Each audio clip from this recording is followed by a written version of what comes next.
The vein in my monstrous bald head always pops out when I only see this one thing. Only 2 seats left. The hell if a short person is getting my extra legroom seat. But there's something deeper and darker going on here.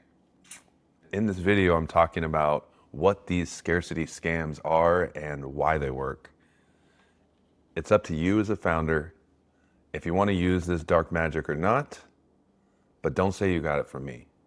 Welcome to the channel. I'm your bald, monotone sensei, Dana. Here I break down the psychology and strategy behind successful products so you can build something people want to use and, most importantly, pay for. If you want to see the tactical example of how to deploy what we discussed in this video, go check out my newsletter.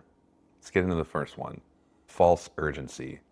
Your eyeballs see only 2 seats left and your brain thinks, shit, I need to buy mine now. Artificial scarcity plagues all avenues of business these days. I'm sure you've seen it anywhere. Just think about it for about 10 seconds. Okay, I'm impatient. I can't wait 10 seconds. But when was the last time you bought a limited clothing drop, or you were going to miss out on concert tickets because of the damn timer that's ticking? Oh, I can't even count how many times I've been panic entering my information at Ticketmaster trying to buy these tickets that just dropped. Whew. This false urgency bypasses logic in your brain, and the FOMO kicks in hotter than a bottle of Tapatio. But often that one room left, or whatever that may be, is really one more left at this specific discounted price bucket or pricing tier. It's not in the whole hotel. It's not necessarily all the tickets. I think you get the picture. It only really takes 2 lines of code for a developer to create a random number generator that says 5 people are viewing this, or these things like that. And you need to always ask yourself, is that the business you want to run? And does it really increase revenue enough to justify that decision? Second thing, confirm shaming. I don't know if I really like this word, confirm shaming. It sounds so 2026. But if the doomsday timer ticking away doesn't scare you, they shame you with words that stab you like daggers. And tell me you've seen this before. You click, exit, or close something in a flow, and you see this silly little button. It tells you, no, I hate saving money. Bitch, I just want to leave. I just want to exit. I don't want to be here. I just want to skip this. It's pointless. Remember all those things I tell you about adding friction to get people to the first win so they actually convert? And then you're adding these silly buttons? Just don't do that. This tactic makes users internalize a negative statement about themselves.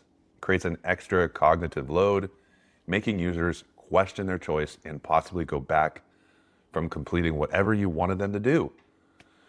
This is when friction might be considered positive from a business perspective, but it's not good UX. Save the manipulation for the next guy. All right, 3, why this kills growth. The most important thing in running a business in an age where everybody's faking it now is trust. When everything is urgent, nothing really is. Short-term conversion metrics may go up, but trust goes into the trash. I stress trust because we're in an age of AI. I hope you've noticed this. If you hadn't, you're already behind. Soon, or if not now, none of us will know what is real and what is fake. So the business that can establish trust will win in the long term. You might get that sign up today, but if you start a relationship with a lie, that is why your churn is high. Damn, that's catchy, isn't it? Oh, I didn't even notice that rhymed. Okay, getting way too excited.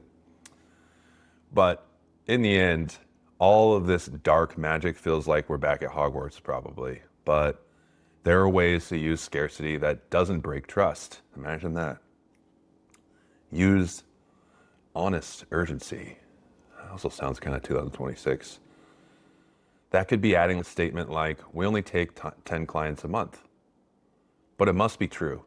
It doesn't just stay that forever. If you've noticed in my newsletters, I'll say, I'm taking 3 clients this month, or 2, or 1.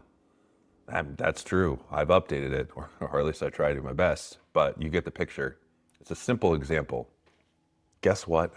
I wrote a full breakdown in the newsletter. If you want to subscribe, it's in there in the bio. I'll drop it in the first comment on how to deploy this ethical scarcity in your onboarding or product in general, so you feel like you're not lying to your users anymore.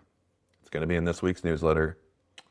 If you missed last week's video on how Netflix keeps you rotting on the couch, click on the video on the screen. And remember, your users are adults, not prey.